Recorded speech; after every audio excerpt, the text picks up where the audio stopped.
Au cœur de nos massifs, avec Esprit Montagne et Poma. En route sur les chemins d'Esprit Montagne, avec la gamme électrifiée de Hyundai et Jeanlin Automobile à Échirolles.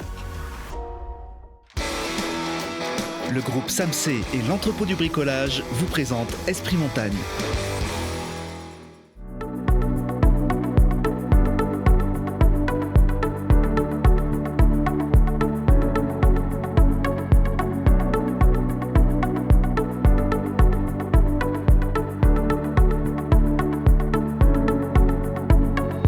Bienvenue, nous sommes au golfe de Charmeil en Isère et nous sommes avec Christian Laval, le grand organisateur d'Interstation. Au cours de cette Interstation, nous allons voyager dans le temps, en montagne et voyager jusqu'à 2030 avec cette perspective olympique et des Alpes françaises. Christian, vous avez connu les Jeux Olympiques de 92, Albertville. Qu'est-ce que peuvent apporter les Jeux Olympiques de 2030 pour la montagne française ? Pour la montagne française, déjà, on peut souligner le caractère un peu exceptionnel de deux régions qui s'unissent pour faire les Jeux. Donc un sillon alpin complet, je crois que c'est une grande première, ça ne s'est jamais vu. Ce que ça peut apporter, c'est de l'engouement, c'est peut-être aussi une appétence renouvelée pour le ski, les sports d'hiver. Et puis ensuite, on l'espère, des infrastructures. En 92, vous étiez déjà présent chez Poma. Qu'est-ce que vous avez fait lors de ces Jeux d'Albertville 92 ? Beaucoup de choses, on a beaucoup travaillé. Les Jeux, c'est un engagement très très fort, bien sûr pour les bénévoles, bien sûr pour ceux qui les organisent, mais pour les entreprises qui participent également. Qui participe à ce rendez-vous d'Interstation dans un cadre plutôt festif ? Alors l'Interstation réunit des exploitants de domaines skiables européens, puisqu'on a des Andorrans, on a des Italiens, des Suisses, des Français, majoritairement on va dire, mais qui sont présents avec les élus de montagne, qui sont présents aussi avec les fournisseurs et avec toutes les parties prenantes finalement de l'économie montagnarde. Christian, merci pour votre accueil. Nous allons vous laisser rejoindre vos invités et prendre soin d'eux. On sait que vous faites ça très très bien. Quant à moi, je vais rejoindre Christophe Reville sur le plateau pour parler des enjeux du territoire, pour parler de la nouvelle saison et pour parler des Alpes françaises 2030. Merci Laurent, à tout de suite avec nos invités. En plateau, nous recevons Michel Lantelme, le maire du Val d'Alos dans le Mercantour. Bonjour, merci d'être avec nous. Jean-Marie Bernard, le président du département des Hautes-Alpes. Bonjour. Jean-Luc Bock, le président de l'association des maires de stations de montagne. Merci d'être avec nous. Bonjour. Bonjour. Christophe Victor, le directeur général du Dauphiné Libéré. Merci d'être sur le plateau. Merci d'être avec nous après le formidable été olympique et paralympique qu'on vient de connaître. On a déjà tous les yeux tournés vers les Jeux d'hiver de 2030 dans les Alpes françaises. Une chance inouïe pour nos régions, mais aussi un véritable défi. Michel Lantelme, on va commencer avec vous, maire du Val d'Alos. Vous allez nous présenter cette station. Ces stations, j'allais dire, dans le Mercantour, parce qu'en fait, vous avez deux stations. C'est vrai, comme les difficultés n'étaient pas assez grandes, nous on a fait l'option d'avoir un village et deux stations. Le village d'Alos, qui est la commune porteuse, la station du Sénus, et qui est à 1500 mètres d'altitude, et la station de la Fou d'Alos, qui est reliée à Pralou depuis un certain temps, mais qui a un grand projet d'aménagement sur l'espace lumière. Donc c'est le regroupement des stations de la Fou d'Alos et de Pralou. Donc tout ça, c'est piloté avec un syndicat mixte composé du département des Alpes de Haute-Provence à 55% et les communautés de communes de l'Ubaye et du Verdon à 25% chacune. Voilà. Deux stations et deux entités complètement séparées. C'est ça, depuis peu, puisque ça fait seulement depuis le 1er mai que nous sommes... Il y a deux exploitations complètement différentes.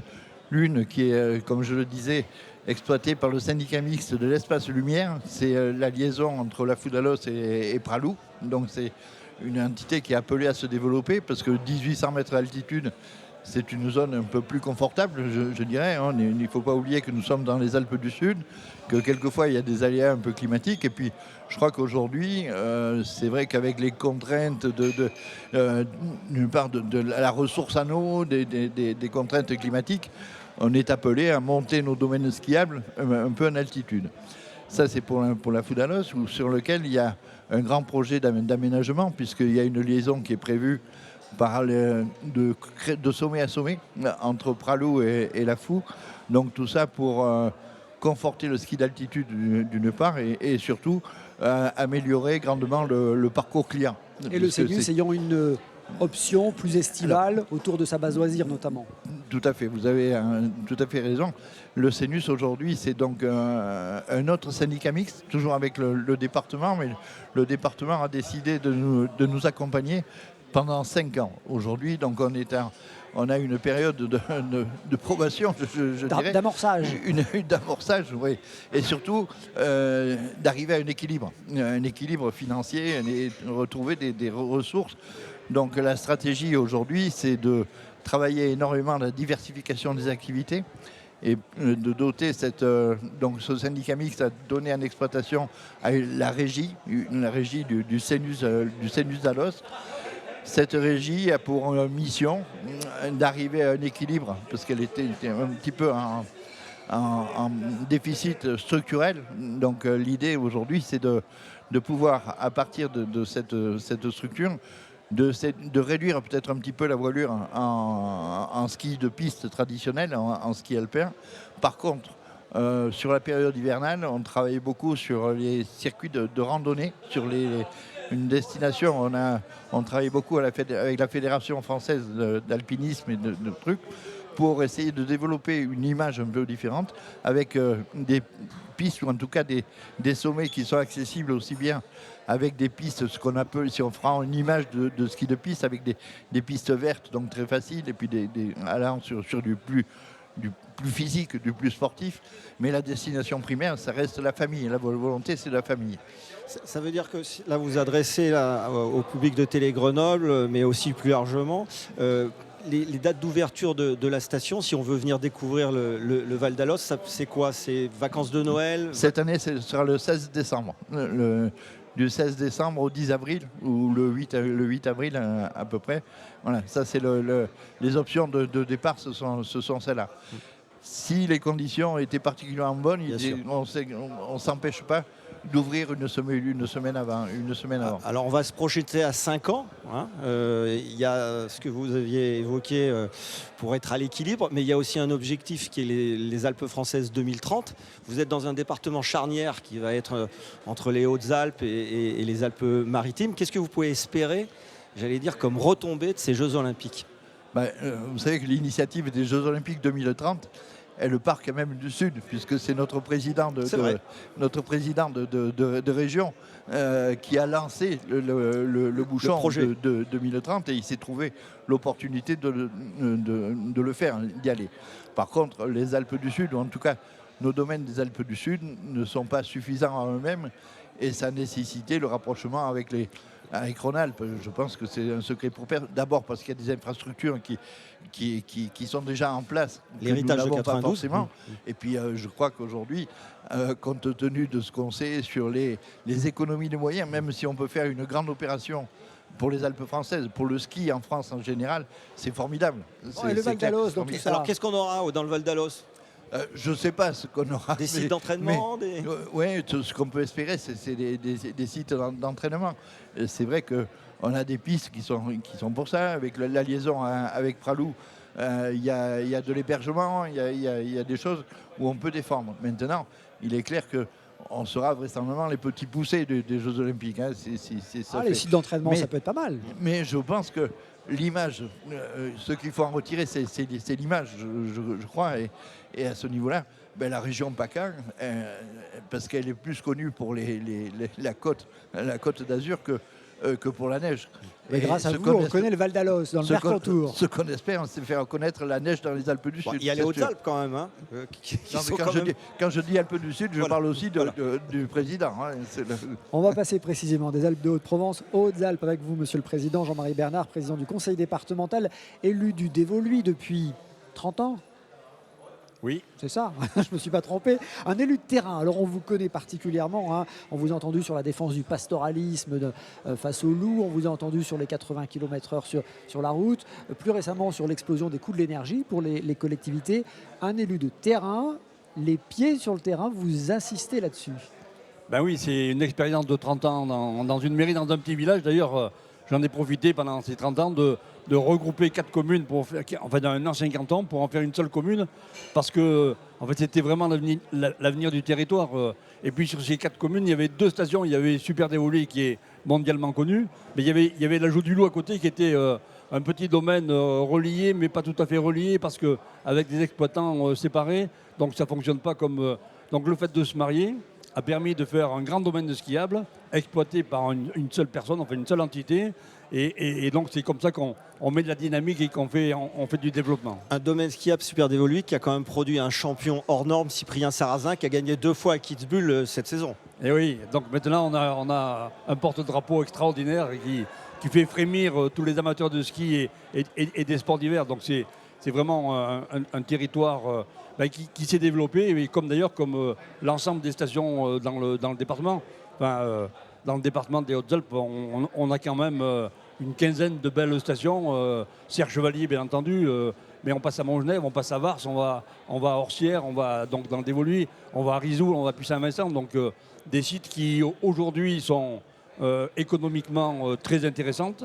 C'est-à-dire que c'est des territoires dans lesquels l'économie de montagne, l'économie du ski, elle joue son rôle en plein en termes de fixation de la population, de fréquentation. Donc il y a une dynamique extraordinaire. Je veux dire, un département de 150 000 habitants, il y a 500 000 lits touristiques.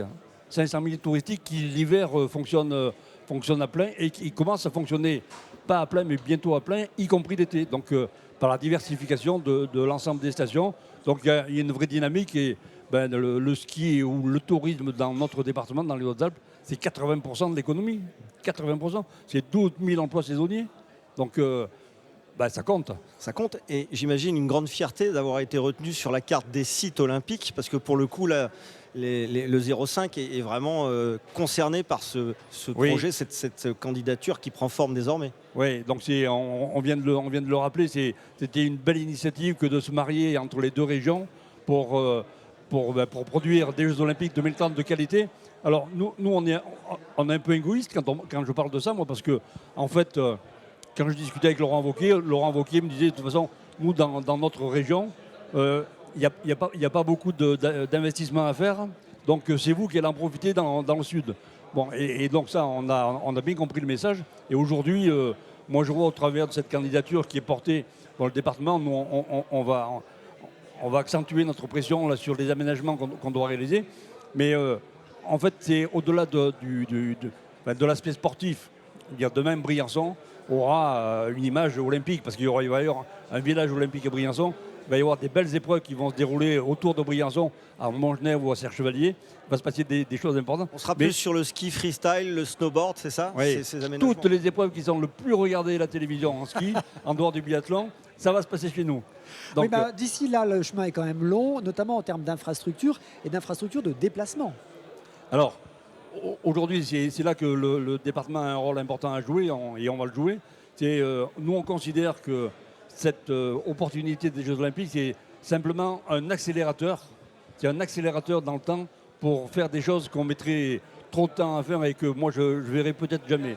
Donc, on a fait l'inventaire des travaux qu'on doit aménager pour aménager la liaison, pour rejoindre Briançon, à la fois depuis le sud, mais également depuis Grenoble, parce que le col du Lautaret est un canal un peu particulier et privilégié, et donc on a beaucoup de travaux à faire là-dessus.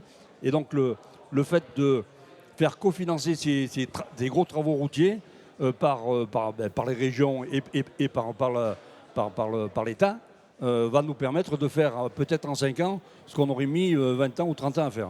On sait qu'il y a aussi quelques oppositions, notamment dans les Hautes-Alpes. Comment on embarque les populations dans cette aventure Alpes françaises 2030 ? Non, je veux dire, non, il y a des oppositions, il y a des oppositions à tout. Enfin, il faut relativiser les choses. Je veux dire, les quelques porteurs d'un message négatif sur les Jeux Olympiques sont tellement peu nombreux qu'en fait, on pourrait les mettre dans un quart de 50 personnes. Bon, mais ils font beaucoup de bruit, ils sont écoutés, y compris par l'ensemble des médias. Moi, je comprends cette opposition, mais elle est un peu stérile. Il n'y a pas de vraie réalité. Quand moi, je leur dis la déviation d'un village, on va la faire. Quand je parle de ça, personne n'est contre. Tout le monde est d'accord. Et je leur dis, c'est grâce aux Jeux Olympiques qu'au lieu de le faire en 2050, on va le faire en 2025 ou en 2028. Juste rappeler, on était dans les Hautes-Alpes, le congrès de la NEM, bientôt, l'Association nationale des élus de montagne, ça aussi. Puis en plus, c'est chez vous, je crois, c'est à Super Dévoluy. À Super Dévoluy. Et vous m'en parlez pas. Si j'en parle pas, vous m'en parlez pas. 500 congressistes à Super Dévolu. Donc je ne veux pas tout ramener à Super Dévolu, au Dévolu, mais quand même c'est un moment important et de ce rassemblement de tous ceux qui se préoccupent de l'avenir de la montagne. Et ça fait très longtemps qu'on ne l'a pas eu dans les Hautes-Alpes. Et le faire pour un 40e anniversaire dans le Dévolu, ça va être un moment important et fort. C'est ça, l'ANEM qui fête ses 40 ans, et on précise aussi que le comité de Massif, qui est le Parlement de la montagne, se tiendra aussi dans les Hautes-Alpes, ce sera le 9 octobre. Et on en vient à Jean-Luc Bock. Effectivement, vous serez évidemment présent au congrès de l'ANEM, j'imagine qu'on ne peut pas ne pas être présent à ces 40 ans. Vous êtes le président de France Montagne, de l'association des maires de stations de montagne, élu de Tarentaise, maire de La Plagne. L'association nationale, d'abord, est-ce qu'on peut la présenter en quelques chiffres ? Alors, l'Association nationale des maires de stations de montagne, c'est un peu plus d'une centaine de stations qui est regroupée au sein de cette structure qui existe depuis 1946 et qui travaille justement à tout l'aspect économique qu'on peut avoir. On travaille évidemment avec l'ANEM et les autres structures. Et oui, pour répondre à votre question, je serai à Super Dévolu pour faire plaisir au président. Mais c'est une certitude aujourd'hui, c'est le collectif qui peut mettre en avant les dispositions qu'on peut faire valider, qu'on peut valoriser et ne jamais oublier, ça a déjà été dit, que l'économie de montagne fait vivre des centaines de milliers de personnes et maintient sur les territoires des habitants. Oui, vous aimez répéter les chiffres clés de cette économie de montagne. 10 millions de visiteurs, enfin c'est colossal. Et en termes d'emploi, le président en parlait aussi. Alors quand on parle de 11 milliards de chiffre d'affaires, quand on parle de plusieurs millions de personnes qui viennent à la montagne, quand on parle de 55 millions de journées skieurs, oui, les chiffres sont vertigineux. Et ne jamais oublier une chose, c'est la clientèle qui demande et nous on s'adapte à la demande de cette clientèle. Sans eux, on n'existe pas. Et alors, comme j'ai besoin de comprendre, vous êtes aussi le président de France Montagne. Alors, France Montagne, c'est une association plutôt sur la promotion. Complètement. On fait à France Montagne de la promotion, de la communication. On est dans la bienveillance, on est dans l'écoute, on est dans la mise en valeur des territoires, aussi bien l'hiver que l'été. Et on donne la parole justement aux acteurs de ces territoires et on leur met en avant toutes les possibilités qui existent pour développer leur économie tout en pensant évidemment à notre environnement. Jean-Luc, vous êtes aussi maire de La Plagne, une station qui va accueillir les épreuves normalement de bob, de luge et de squeletton. Alors, on a bien compris que sans le Sud, il n'y aurait pas eu les Jeux Olympiques dans 2030, mais sans cet héritage de 92, il n'y aurait pas eu de Jeux Olympiques du tout, j'imagine. C'est une fierté de pouvoir dire qu'on peut réutiliser. On a entretenu des équipements avec le département pour pouvoir là être compétitif et que le CIO adhère à cette proposition. Complètement. En fait, cette piste, elle a été créée pour les Jeux d'Albertville de 1992 et depuis 1992, elle travaille, elle fonctionne et elle fonctionne relativement harmonieusement en ce qui concerne la partie sportive, évidemment, puisqu'elle a été créée, conçue pour cela, mais en ce qui concerne aussi des descentes touristiques. Il faut savoir que pour équilibrer le budget de cette piste, il y a 14 000 descentes touristiques chaque hiver qui permettent d'engranger environ 1 million d'euros et qui permettent d'équilibrer les comptes et le fonctionnement. C'est aussi un vecteur d'emploi puisqu'il y a une trentaine de personnes qui travaillent sur cette piste, 5 à 6 à l'année et le reste sur la saison d'hiver. Donc tout cela, c'est une économie. C'est un site qui, si la région sud avait été candidate à l'origine, ils auraient fait une petite enclave par rapport au territoire et ils seraient venus chez nous dans le nord puisqu'on était déjà en discussion. Et c'est un investissement qui aujourd'hui coûterait plus de 120 millions d'euros qui doit évidemment être remis au goût du jour puisque les normes ont changé, mais c'est pas énorme. C'est quoi ? Ça va consister en quoi ? Alors la rénovation, c'est remettre au goût du jour les bâtiments, par exemple, puisque les bâtiments ne sont pas forcément isolés par rapport à l'origine. On a aujourd'hui changé les normes qui nécessitent le fait que les athlètes féminins, masculins ne puissent pas être dans les mêmes vestiaires, ce qui est une certitude et une obligation, ce qui ne l'était pas en 1992. Et derrière aussi, toutes les normes sanitaires, les normes environnementales pour du fonctionnement ont changé. On s'adapte, on remet au goût du jour. Et nous, on va faire une petite chose qui est quand même extraordinaire. Nous, on va isoler une partie de la piste, principalement dans les virages, pour que le froid ne sorte pas. D'accord. Okay. C'est la nouveauté. C'est une nouveauté. Bien je vois bien la complémentarité entre le sud et le nord des Alpes. Alors les Alpes de Haute-Provence, les Hautes-Alpes, la Savoie, tout notre territoire des Alpes peut compter sur un partenaire de poids à l'approche de ce grand défi olympique, sur un quotidien, le quotidien régional évidemment fortement ancré localement. Je parle bien sûr du Dauphiné Libéré. Christophe Victor, merci encore d'être avec nous. Vous êtes le directeur général du Dauphiné. Là aussi, le défi en termes de médias va être important dans la perspective de 2030. Oui, absolument. Alors, je rappelle d'ailleurs que le groupe Dauphiné Libéré, et ça n'est pas que le quotidien de Dauphiné Libéré, est le premier média national sur la montagne. On le traite à 360 degrés, on le traite à la fois avec les habitants de notre territoire, donc des Alpes, on le traite donc avec le Dauphiné Libéré notamment, on le traite d'un point de vue sportif, avec notamment ski chrono, outline. Et puis on le traite au niveau touristique avec Mon Séjour en Montagne, qui est un site national également pour attirer tous les nationaux en montagne. Donc c'est évidemment un enjeu extrêmement important pour nous. Alors vous avez évoqué le titre de ski chrono, qu'on connaît bien évidemment, au cœur de cette thématique 2030. Vous allez créer de nouveaux supports. Comment est-ce que vous allez appréhender cette grande aventure? Alors l'aventure, le jour même des épreuves, mais c'est surtout Forcément. la montée en puissance qui nous intéresse. Non, mais on va s'y atteler bien avant. D'abord, je voudrais redire que le Dauphiné Libéré a toujours été le journal des JO en hiver. Ça a été vrai pour Grenoble, ça a été particulièrement vrai pour Albertville, où on était même le journal officiel des JO d'Albertville. On a été les premiers aussi, avant même qu'on ait l'attribution et au moment où personne n'y croyait, à soutenir en fait cette candidature auprès des deux présidents de région, Renaud Muselier et Laurent Wauquiez. Et puis, on a été, comme vous tous, extrêmement fiers et extrêmement heureux de les avoir. On a mis en place un comité de pilotage au niveau du Dauphiné Libéré, mis en place une équipe de journalistes spécifique sur ce sujet-là. Et puis, ça va se concrétiser dès début octobre avec une innovation éditoriale, effectivement, qui va s'appeler Cap 2030. Donc, vous voyez... ça c'est la nouveauté, l'annonce. C'est la nouveauté. Cap 2030, c'est évidemment pour parler de l'aménagement du territoire de la montagne, en vue des Jeux, mais pas que, puisque on sait tous qu'il y a des enjeux sur cet aménagement du territoire considérables. Et nous, on se veut un média positif sur ce sujet-là. Les enjeux sont énormes, économiques, environnementaux, sociaux, sportifs.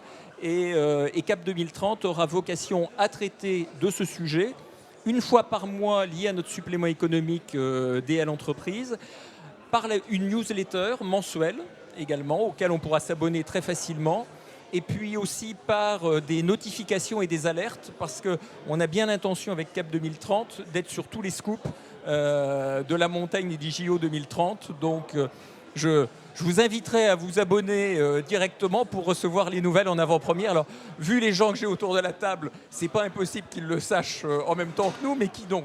Sachons, on ne sait jamais. Des fois, entre le nord et le sud, on peut avoir une petite longueur d'avance. C'est qu'on n'est pas présent partout. Ça peut arriver. En tout cas, on comprend bien l'enjeu. Alors effectivement, l'enjeu en termes d'équipement, d'amélioration des infrastructures, mais l'enjeu aussi, et Laurent l'a dit tout à l'heure, c'est d'embarquer la population dans cette aventure, dans la préparation de cette grande aventure. Et là, le média local que vous représentez a toute sa place. Oui, je crois qu'on a un rôle extrêmement important à jouer à ce niveau-là. On a vu ce qui s'est passé sur les JO de Paris. Alors, effectivement, aujourd'hui, tout le monde trouve ça absolument formidable. Il y a un engouement, un enthousiasme total. Bon, je rappellerai ce qui s'est passé aussi avant, avec un certain nombre de difficultés. Les médias ont joué un rôle parfois dans la confrontation sur ces sujets-là. Moi, j'aimerais que le Dauphiné Libéré ne soit pas un média de confrontation, mais plutôt de compromis, de trouver une nouvelle voie. On sait qu'il y a des sujets qui existent, économiques, effectivement, environnementaux. Les colibés entre les pour et les contre, ça ne sert pas à grand-chose. Je pense que notre rôle de média, d'acteur, c'est d'être là aussi pour essayer de concilier ces différentes visions et puis essayer surtout de donner un peu de hauteur à tout ça, et notamment aux habitants du territoire, pour leur donner une perspective et leur montrer aussi, d'une certaine manière, tout l'enjeu de ces Jeux parce que je pense qu'ils sont assez considérables. On l'a vu sur Paris, on va le voir encore plus après 2024. Je pense que pour nos territoires, ça va être la même chose.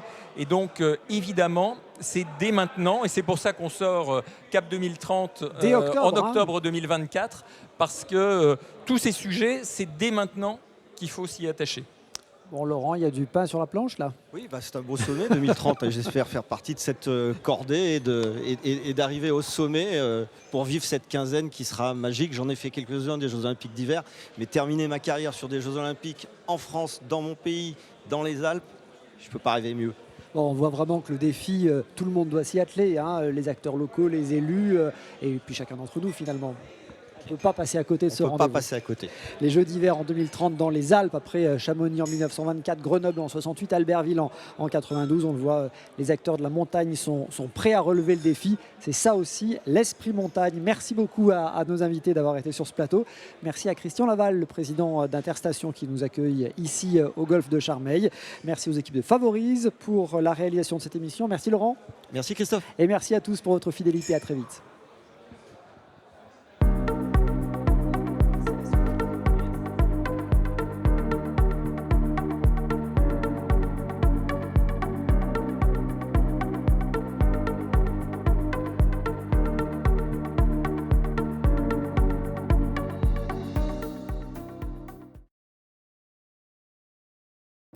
Au cœur de nos massifs, avec Esprit Montagne et Poma. C'était Esprit Montagne avec la gamme électrifiée de Hyundai Jeanlin Automobile à Échirolles. Le groupe SAMC et l'entrepôt du bricolage vous a présenté Esprit Montagne.